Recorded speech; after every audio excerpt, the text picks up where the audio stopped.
Hey everyone, welcome to Our Small Footprint. I forgot to do my intro again, so I'm doing it in the morning while I'm out here in the kitchen in the cold making coffee, but I didn't get a whole lot done today because I processed the rest of that bone-in chicken, so it took me many hours to get that deboned, but we did do some bread, some dough work, and we marinated it all and that sort of thing. So and we have a lovely clip of Kavik cooking all the flatbreads, so enjoy watching and I will see you again tomorrow. Thanks guys.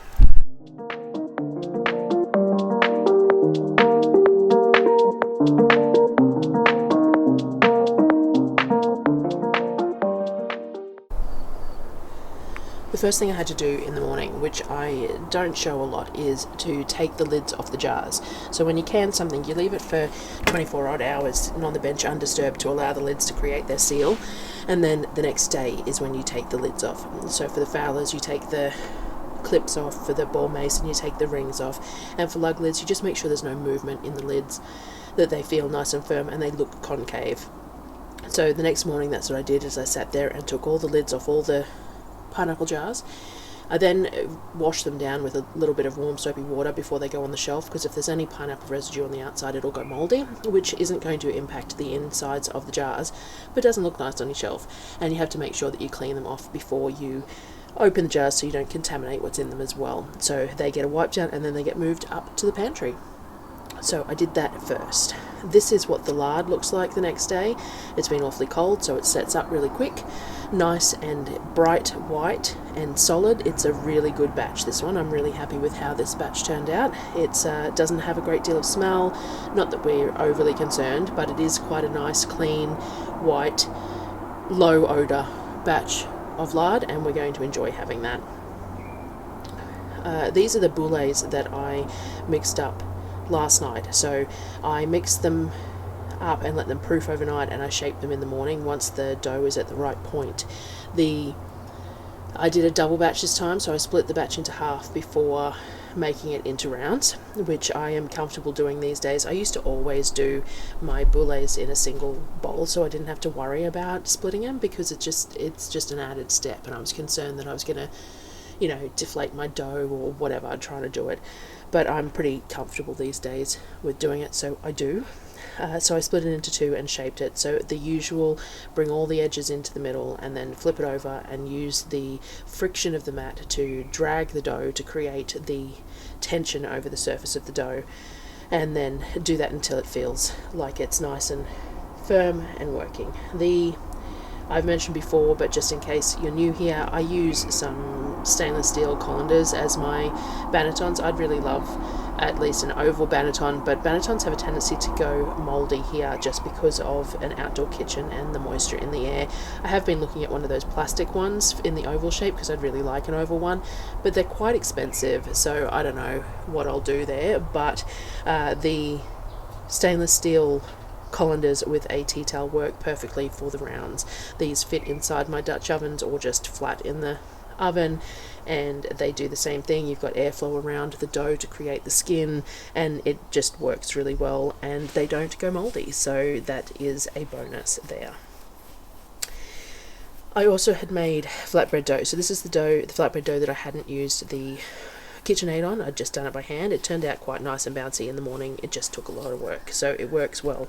I weigh all my I say it most of the time because people ask me, but I weigh everything. I like to have things the same size, which means that the kids don't complain about it.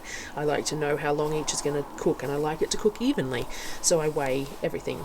I usually do my flatbread doughs about a 55-gram balls, so I weigh all the 55-gram balls out enough to cover everyone to have two, and then I shape them. So if you shape your balls that you're going to make into flatbread into balls rather than the messy little lumps, then it's a lot easier to get some consistent shaping with them.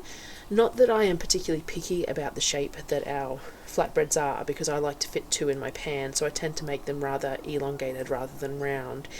But if you roll them into a ball and let them rest, so the first balls have rested for 10 minutes by the time you get to the last ones kind of thing, then they are much easier to roll out because they don't have those shaggy edges. So I tend to shape them all into balls before rolling them out, and then I just roll them out as I need them for the pan, starting with the ones that I shaped first and finishing with the ones that I shaped last. I have a clip here of Kavik cooking the flatbreads. He wanted to help, so I gave him a spatula or an egg flip, whichever one you want to call it, and I let him go cooking the flatbreads for me. He really enjoyed that. He never shut up the entire time, but he really enjoyed it, so he was my company in the kitchen this morning.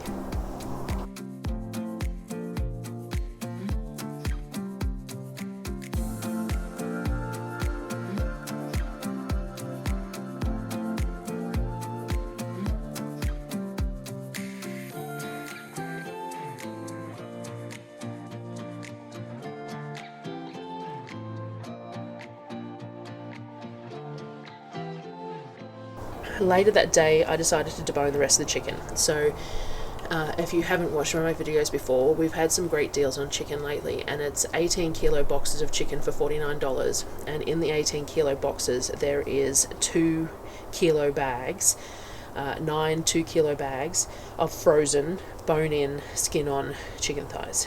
Now, I have tried a few different ways of cooking these. Part of the problem is that they arrive frozen. So what we did this month was we put the boxes straight in an esky, and we've been pulling the bags off the top of the boxes as they defrost and using them throughout the month. It got to a point where nearly all of it was semi-defrosted, so I decided that I was going to do it all up. We have tried smoking these, we have tried roasting these.